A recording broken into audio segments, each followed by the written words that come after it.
Saya melihat ada upaya membuat pemerintah tampak anti kritik. Tidak ada yang anti kritik. Itulah the ultimate rule dalam demokrasi.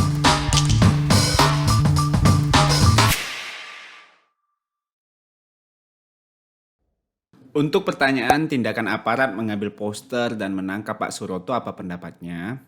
Tentu aparat punya berbagai pertimbangan sendiri di lapangan. Itu kunjungan kerja presiden yang mereka harus amankan. Jangan sampai satu dua tindakan memancing situasi yang membahayakan fisik dari Pak Presiden. Saya kira ini adalah tindakan preventif. Coba kalau semua orang bikin poster begitu. Ada juga poster yang dukung Pak Presiden juga. Bisa-bisa terjadi bentrok di lapangan. Jadi, ini yang harus kita sama-sama jaga di kala pandemi seperti ini. Presiden tetap berjalan dengan berbagai serangan yang banyak kepada beliau. Reaktif atau protapnya seperti itu. Sebab beberapa kejadian ketika ada yang membentangkan poster atau spanduk bernada kritik ketika presiden melintas, maka mereka akan berurusan dengan aparat. Ya, presiden harus dijaga oleh aparat, itu memang tugasnya. Tapi tindakan preventif harus diambil. Masalah substansi kritik saya bisa jawab. Harga jagung hari ini kan kita tahu musim yang tidak menentu sekarang terjadi. Beberapa bulan lagi akan terjadi panen raya baru akan stabil. Selain itu, pasar dalam negeri memang demand-nya sedang melemah sehingga harga-harga kurang baik. Makanya insentif-insentif diberikan oleh pemerintah. Beberapa hari yang lalu bahkan, insentif untuk UMKM baru didistribusikan kurang lebih 1,3 triliun melalui TNI dan Polri agar ekonomi kita bergeliat kembali. Kalau berharap situasi seperti semula atau bahkan lebih baik, ya kita bisa dibilang egois juga. Ini pandemi di mana seluruh dunia sedang KO. Ini kesetiakawanan, solidaritas, dan nasionalisme kita semuanya sedang diuji.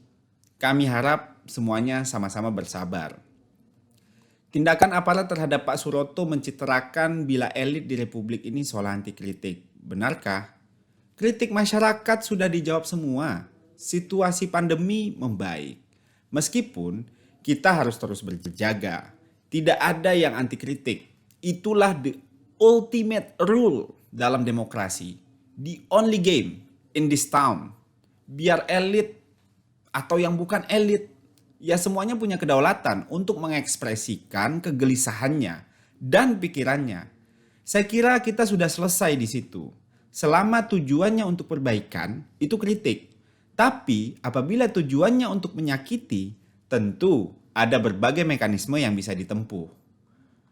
Bukan tidak mungkin kini masyarakat seperti dihantui ketakutan jika menyampaikan kritik terkait istana, bisa-bisa urusannya jadi panjang, benarkah? Hantu itu tidak pernah ada, namun yang ada hanya rasa benci dan amarah seperti yang dikatakan oleh Shakespeare. Itulah yang ingin kita jawab semua, agar rasa marah dan benci tidak berkembang menjadi sesuatu yang tidak produktif.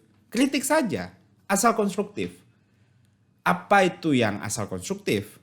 Bertujuan untuk perbaikan, bukan menyakiti. Tidak menghina dan memancing keributan, pertikaian, apalagi di kala pandemi. Jadi, yang kemarin itu memunculkan pertikaian. Ya kalau setiap acara kunjungan, masa pendukung Pak Jokowi juga bawa poster gimana? Apakah tidak akan ribut? Tapi terlepas dari apapun substansi poster-poster itu, ini loh yang harus sama-sama kita jaga. Kita semua harusnya sama-sama punya rasa menjaga persatuan kita. Presiden sudah tegaskan bahwa dirinya bukan sosok yang anti kritik. Tapi di lapangan masyarakat seperti merasakan bila daya kritis mereka dibungkam. Jadi siapa yang keliru menerjemahkan? Tema anti kritik ini selalu muncul. Saya melihat ada upaya membuat pemerintah tampak anti kritik.